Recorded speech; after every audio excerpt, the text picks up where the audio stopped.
صل على رسوله الكريم أما بعد ইসলাম ধর্মে এবং শরীয়তে ইসলামের মেজাজ হলো যে যখনই কোনো ঈদ বা খুশির দিন আসে তখন যাতে শুধু ধনী এবং মালদারের ঘরেই খুশির বাতি না জ্বলে, বরং শরীয়তের মেজাজ এটাই যে ধনীদের সাথে আমাদের মধ্যে যারা গরিব আছে তাদের ঘরেও যাতে খুশির বাতি জ্বলে এবং তারাও যাতে এই খুশিতে জড়িত থাকে।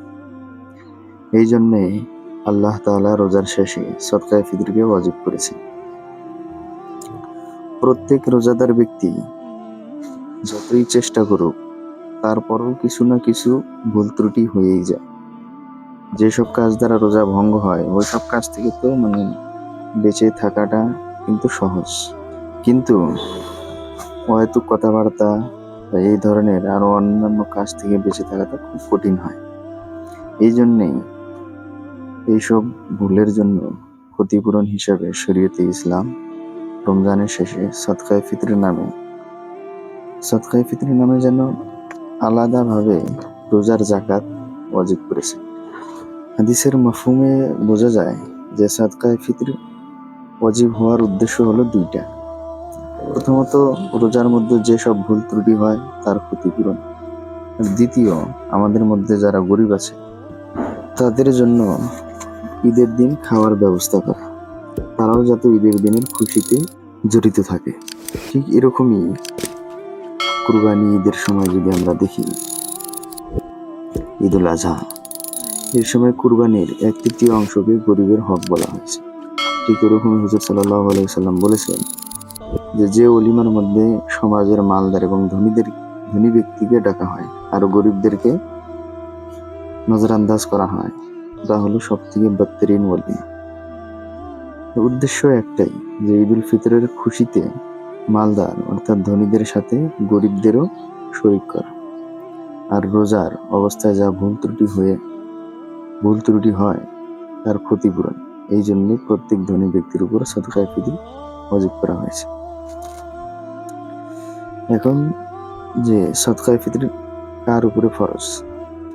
যে ব্যক্তি প্রয়োজনের বস্তু ছাড়া, যেগুলো আমাদের প্রয়োজন, ঘর বাড়ি বা কারো যদি গাড়ি থাকে, এইসব বস্তু ছাড়া যদি তার কাছে সোনা রূপা বা কোনো ব্যবসার মালপত্র, এরকমই যদি কোনো কারো টাকা যদি ব্যাংকে থাকে, ঠিক সেই টাকাগুলো, এইসব জিনিস মিলিয়ে যদি তার কাছে 52.5 ভরি এতটুক পরিমাণ যদি তার টাকা যদি তার কাছে থাকে, তাহলে তার উপরে সদকায়ে ফিতর ওয়াজিব। সদকায়ে ফিতরের পরিমাণ কতটুকু, ফিতরের পরিমাণ কতটুকু?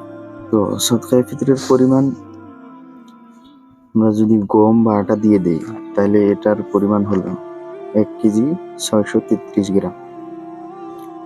আর যদি আমরা জব বা খেজুর বা কিশমিশ এই তিনটে দিয়ে যদি দেই তাহলে এই তিনটার ওজন হবে আপনার 3 কেজি 266 গ্রাম।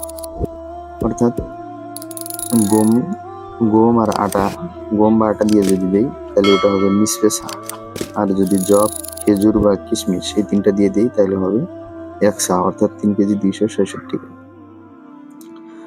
তো ভাই, এসব বস্তুর এতটুকু পরিমাণের যদি আপনি মূল্য দেন তাও আপনার সদকায়ে ফিতর আদায় হয়ে যাবে। যেমন আমাদের এখানে 1 কেজি 633 গ্রাম গমের মূল্য প্রায় 70 থেকে 75 টাকা। ঠিক ওরকমই যদি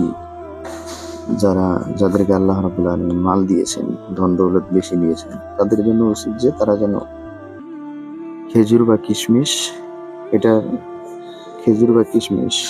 কিশমিশের হিসাবে সদকায়ে ফিতর দেয়। একজন পুরুষের উপর কার সদকায়ে ফিতর ওয়াজিব? একজন পুরুষ যে প্রয়োজনীয় বস্তু ছাড়া যে যদি মালের নিসাবের মালিক হয় তাহলে তার নিজের এবং তার নাবালিগ ছেলে মেয়ে তরফ থেকে সদকায়ে ফিতর আদায় করাটা ওয়াজিব। কিন্তু তার যদি ছেলে যদি বালিগ হয়ে থাকে বা মেয়ে যদি বালিগ হয়ে থাকে এবং তার স্ত্রীর সদকায়ে ফিতর তার উপর ওয়াজিব নয়, হ্যাঁ যদি দিয়ে দেয় তাহলে আদায় হয়ে যাবে। ফিতরা কখন দিবে? সদকায়ে ফিতর দেওয়ার সঠিক সময় হলো ঈদের দিন নামাজের আগে। যদি কেউ নামাজের পরেও দেয় বা রমজান মাসে দিয়ে দেয় তাও সেটা আদায় হয়ে যাবে, কিন্তু হাদিসের মফহুমে হুজুর সাল্লাল্লাহু আলাইহি ওয়াসাল্লাম বলেন, যে ব্যক্তি সাদকায়ে ফিতরি ঈদের দিন নামাজের আগে দেয় ওটা হলো মকবুল যাকাত, অর্থাৎ সেটা একটা মকবুল সাদকা। আর যে ব্যক্তি নামাজের পরে দেয় ওটা সাধারণ যেভাবে মানুষ সাদকা করে থাকে ওরকম একটা সাদকা। তো ওই জন্য আমাদের এটা উচিত যে আমরা যেন সাদকায়ে ফিতরি নামাজের আগেই দিই। আর এটার আসল মকসদ এটাই যে আমি এই খুশির মধ্যে যাতে করে আমাদের মধ্যে যারা গরিব আছে তারাও এই ঈদের দিনের খুশিতে শরীক থাকতে পারে, জড়িয়ে থাকতে পারে।